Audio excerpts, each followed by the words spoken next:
Bienvenue à vous dans Au Quotidien, la suite en ce vendredi soir avec Laure Girard pour m'accompagner. Rebonsoir Laure. Je suis toujours ravie quand il y a Alain Moreau parce que c'est toujours très gai en fait les thématiques qu'il aborde. Et Alain Morose est là ce soir. C'est la technique qui a créé ça. Pourtant, il ne l'est pas du tout Non, il n'est dans pas la du tout vie. morose.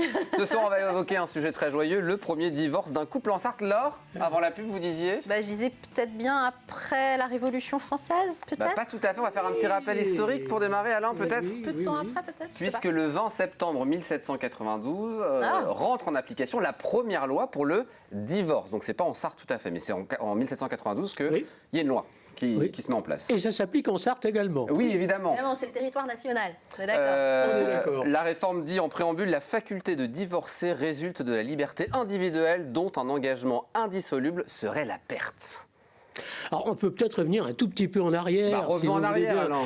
Parce que c'est à partir de 1750 qu'un large courant d'idées initié par les philosophes, vous savez, le siècle des Lumières, on a commencé à dire que, alors ça c'est très difficile à dire, mais je vais essayer quand même, la laïcisation du mariage. On a commencé à en parler, et puis il fallait qu'il y ait une possibilité de rupture également. Et puis, jusqu'à la Révolution, effectivement, rien ne s'est passé. Et même, vous savez, les fameux cahiers de doléances qu'on a remplis juste avant la Révolution, que chaque département remplissait pour dire ce qu'il pensait qu'il fallait faire d'important dans le royaume. Et ça ressortait du coup les divorces? Eh ben non, justement pas. Sur 80 cahiers de doléances environ, 3 seulement évoquaient le divorce en cas de besoin.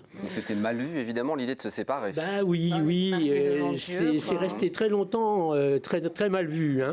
Et c'est le 20 septembre 1792, la veille de l'abolition définitive de la royauté. Parce que la royauté n'a été abolie que le lendemain, ce 21 septembre. Eh bien, la loi du divorce a été promulguée. Alors, on a effectivement une première Sartoise qui en a profité. Alors, pas tout de suite, 6 mois plus tard. 6 mois plus tard, oui, le 4 février, c'est venu vite, le 4 février 93. En faveur de la dame Françoise Rémona, 44 ans, bonnetière, qui sollicitait la séparation d'avec son mari, qui avait le même âge et qui était, lui, peigneur rue Dorée. Tout ça est absolument charmant. Alors, elle a été sans doute elle serait bien surprise aujourd'hui de savoir qu'on parle d'elle et qu'elle est connue parce qu'elle a été la première Sartoise à divorcer. On sait les raisons de ce divorce ? On va dire incompatibilité d'humeur. C'est lui qui lui tapait dessus ou c'est elle qui lui tapait dessus? Voilà, il y avait en fait 7 motifs de divorce. Alors là, je les ai notés. Allons-y. Démence de l'un des deux, très évidemment. Bien. Condamnation à une peine infamante. Si vous étiez condamné aux galères, il y avait toutes les chances qu'au retour, vous n'aviez plus non plus de femme à la maison. Sévices ou injures graves, ça n'a pas changé. Dérèglement des mœurs, oui, évidemment. Quand on va voir ailleurs, par exemple. Par exemple, abandon du domicile conjugal, c'est un peu lié. Disparition depuis plus de 5 ans. Ah oui, ça j'avais lu. Quand un homme ou une femme disparaissait pendant plus de 5 ans, on pouvait divorcer. Et puis alors, émigration, bien sûr, tous ceux qui étaient partis intentionnellement à l'étranger, ça c'était surtout valable chez les aristocrates. Ça se faisait facilement à l'époque, un divorce ? Pas si facilement que ça. Il fallait quand même comparaître devant le juge et puis exposer ses raisons. Et c'est le juge qui décidait. Mais ça a été longtemps comme ça, jusqu'à les années 70. C'était surtout les femmes ou les hommes qui voulaient divorcer? Est-ce qu'on le sait, ça? C'est une très bonne question. Mais bien sûr. Oui. Alors, on a eu, pendant le temps où le divorce a existé, c'est-à-dire 1793-1816, parce qu'après, il a été supprimé. On l'a considéré comme un poison révolutionnaire à une époque. Oui, exactement, ça paraissait... Alors, on a eu dans la Sarthe seulement 95 divorces.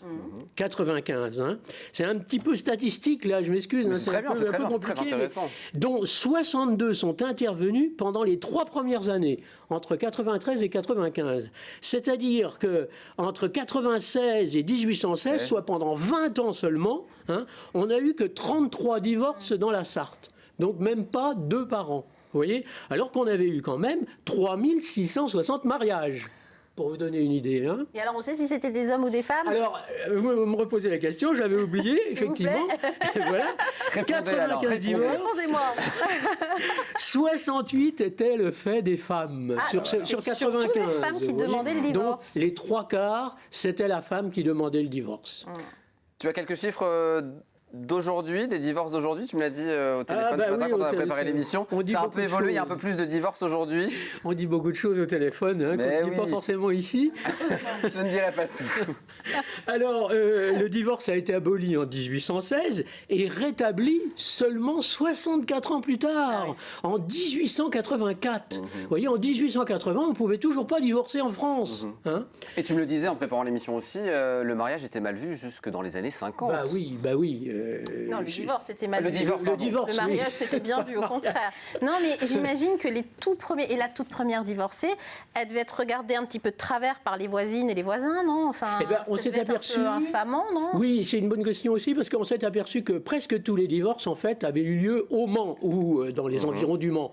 Parce que on était moins mal vu au Mans que dans un petit village où alors là tout le monde vous aurait jeté le discrédit comme on disait à l'époque. On ne divorçait pas. Si tout allait mal, tant pis, on faisait avec. C'était comme ça.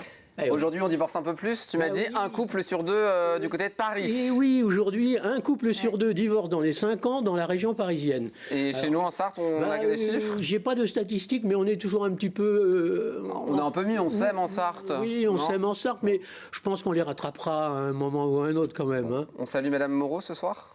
C'est le moment, oui. On l'embrasse, Françoise, qui nous regarde, j'en suis sûr. Merci beaucoup, Alain, pour ce rendez-vous. C'était plutôt très sympathique. C'était pas du tout morose. Non, c'est vrai, c'était très intéressant. On va avoir un crime. Cindy Tompous, qui est notre chargée de diffusion, veut un crime. Oui, alors la prochaine fois, on parlera peut-être plutôt des ballons, des premiers ballons qui sont envolés dans la Sarthe. Ça sera dans 2 semaines, Alain. Alors, ce sera dans 2 semaines. Début avril. La fois d'après, on parlera d'un crime. Avec grand plaisir. On va s'envoler pour Pâques. Alain, Laure, avant de se quitter, un mot sur ce qui nous attend dans quelques instants, 19h.